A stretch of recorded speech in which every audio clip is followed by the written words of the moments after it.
नमस्कार नागपूरकर. प्रभाग क्रमांक 34च्या सर्व राहत्या नागरिकांना आज ही सूचना देतो आहे या व्हिडिओच्या माध्यमातून की आपण बघू शकता इथे माझ्या हातामध्ये हे लेटर आहे जे आपण 8 सप्टेंबर 2023 रोजी आपण मोहनमती यांच्या कार्यालयामध्ये दिलं होतं तपस्या शाळेसमोर.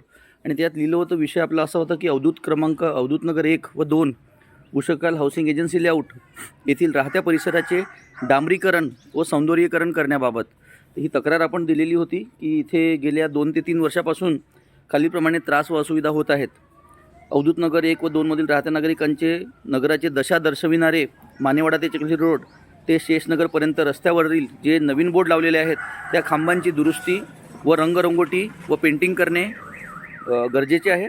तसेच डांबरी रस्ता, जशी हे आपण डांबरी रस्ता बघू शकता, डांबरी रस्त्याच्या बारीक चुरी पूर्ण निघाली आली आहे.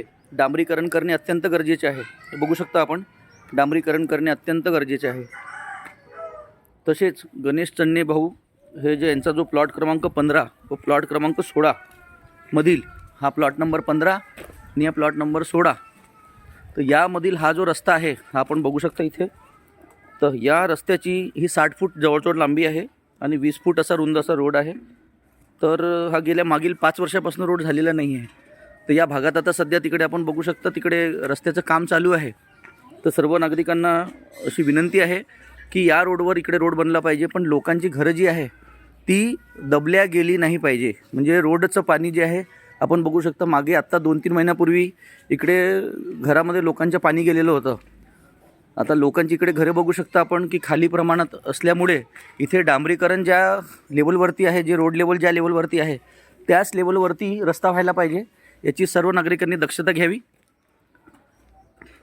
तसेच परिसराचे सौंदर्यीकरण ज्या पद्धतीने व्हायला पाहिजे त्या पद्धतीने अजूनपर्यंत झालेले नाही, करिता हळूहळू सौंदर्यीकरण होत आहे.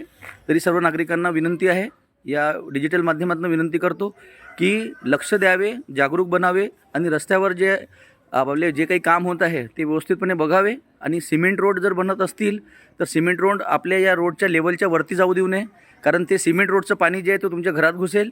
घरात घुसल्यानंतर ते पाणी जमा होईल, डासं पैदा होतील आणि तुम्ही आजारी व्हाल. तर म्हणून या व्हिडिओच्या माध्यमातून हेच सांगू इच्छितो की रस्त्यावर एकतर डांबरीकरण करावे, अन्यथा जर तुम्ही सिमेंट रोड तुमच्याला सँक्शन असेल तर सिमेंट रोड याच लेवलवर, हे जे रोडची लेवल आहे याच रोडच्या लेवलवरती करावं. धन्यवाद.